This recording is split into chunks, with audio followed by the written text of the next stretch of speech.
Welcome to Channel AMEC, your insight to the Australian visa system.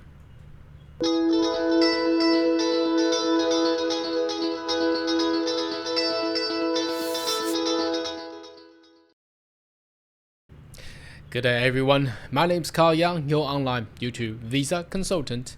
Are you interested about migrating to Australia?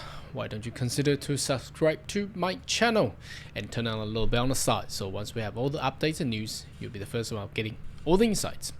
Now in this video, I would like to take you zooming into the city of Sydney, whereby previously I've got some video basically introducing about Brisbane and also introducing about Melbourne, how the actual city feels like, and how if you become an international student, how is it like to be an international student in Sydney. So I would like to take a different perspective view because obviously on YouTube, Google, you may find a lot of beautiful photos and pictures and universities, a lot of texts to read, and also a lot of videos around the city already. So I would like to take a different perspective by way of just zooming into the the actual map, the actual Google map. As you can see, we are right at the map of Sydney. So Sydney is considered to actually be at the southeast part of entire Australia. So it's about 1,000 kilometers down south from Brisbane, and it's another 1,000 from Melbourne. So you can see the capital city Canberra is right in the middle. Between Sydney and Melbourne. That's whereby the historical fight between Sydney and Melbourne to become the capital of Australia, and then they just picked somewhere in the middle. Anyway, our topic is about Sydney. So Sydney, obviously you might notice the history about Sydney. The reason that Sydney had become one of the largest city in Australia is because of those the harbour, the Sydney harbour. The harbour is very deep, and the way that in a historical view, a lot of shipments that can actually coming from the harbour to actually unload the stuff. So you can see on the map, you can see that harbour is quite big. That's similar to New York was, and that's where they found that the way that they can unload and loading the ship as well, because in the past there's no way of airplane, there's no air shipments, there's always going on the sea. So that's where how they identify a place where they can start civilize and start the civilizations in a way when they actually discover a place. So that's what the reason why Sydney was there. And the other the other interesting part is also, if you see Melbourne is as well, they got the Phillip Port. It's a harbour. Look at that. So ship can come in and go to Melbourne. Anyway, that's not what we're going to talk about today. But if you look into Brisbane, there's no actual things like that. So, but now we all focus on air freight anyway. So you can get there no matter where, just book a flight. But obviously, we need to wait until the international restriction be lifted. Okay, now Sydney, how is it like to actually be living in Sydney as an international student? Now, obviously, I've been as an international student, but I've never been to and study in Sydney. And the only thing that I found out from a lot of my friends is that the competitiveness of Sydney in academic view, by ways of obviously it's the best city in Australia. So academically, they require higher achievements. So you actually get more pressure while you're studying in Sydney, because everybody is just studying very hard and things like that. And there's a lot of after-school tuitions there. I noticed that compared to Brisbane. Not quite sure about Melbourne, but I know in Sydney, for example, in Chatswood, when I got out of the train station in Chatswood, wow, it's just a lot of tuitions around the station. I think that's where a lot of parents will get their kids to, after school and get further study and enhance their academic performers there. So Sydney has that kind of stuff, and Sydney does break into north and south. The traditional CBD will be in this part where you see that circular quays, and also the Darling Harbour around that area. That's the beauty where predominantly most of the tourists will actually go. It's a very easy shop around city where I think airport is somewhere in south. Here we go. That's the airport. And then once you hit, arrive in the airport, there's a city train. I believe that's what they call. And that heads straight right into the city. It's actually very convenient compared to Melbourne. That's how I feel about it. Now, Brisbane had built an air train as well.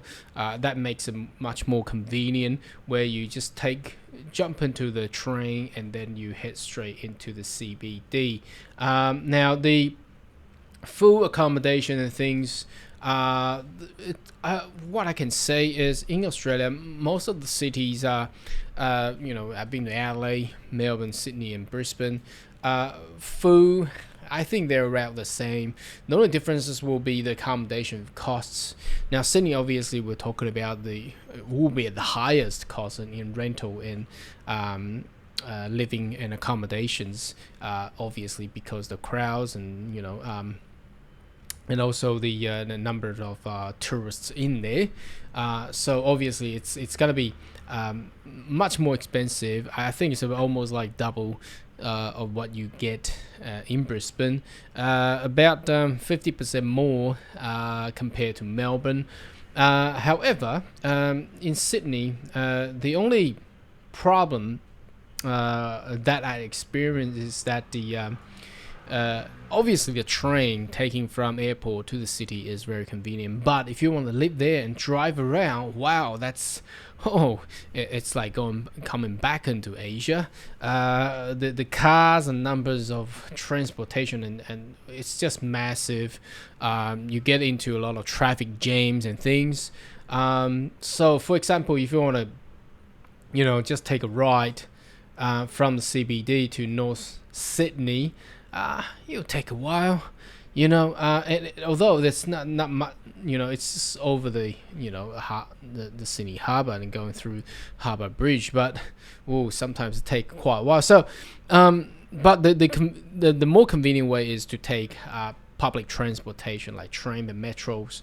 So it does go around, and nowadays the Sydney is quite large. I noticed that they are building up the west side of Sydney, Parramatta, and go beyond. So living places like these areas and taking public transport will probably take about, I will say, about 40 minutes into about an hour to actually head into the city. And that's how a city living is about. It's a suburban area. It's massive, and the population there is just compared to Brisbane and Adelaide, it's just too crowded. So if you've been getting used to living in Gold Coast, Brisbane, or Adelaide, you head into Sydney, you will go, this is a lot of waste of time on transportations, and plus the cost and fees, because every time you cross a bridge, I know that you will get you need to pay, although it's not that much, but you need to pay. So it's best that you get public transportations. Now, looking into the actual university here, so we can find UNSW. It's right there. Here we go. Okay, so it's southeast of the CBD. As you can see, CBD is there, and UNSW is right there.